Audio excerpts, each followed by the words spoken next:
ভাই আমরা সিঙ্গাড়া বানাচ্ছি।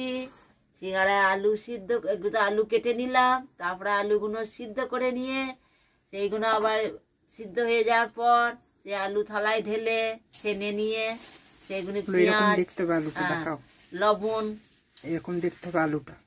এটা আলু সিদ্ধ আর এটা সিঙ্গাড়া বানিয়েছি।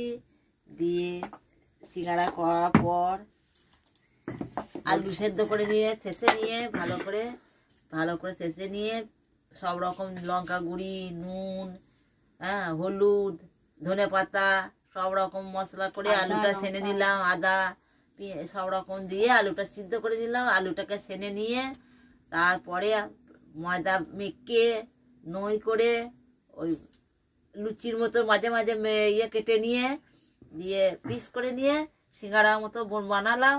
বানিয়ে আলুটাকে ভরে দিলাম, দিয়ে মুখটাকে একটু ইয়ে করে দিলাম, ওই নেবেল করে দিলাম, দিয়ে সিঙ্গাড়াটা গড়ে নিলাম, গড়ে নিয়ে তেলে ভেজে দিলাম। দেখাও সিঙ্গাড়া একটা হাতে করে দেখাও।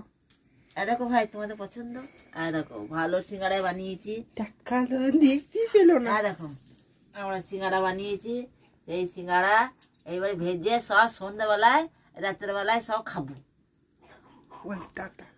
এইখানে টাটা বাই।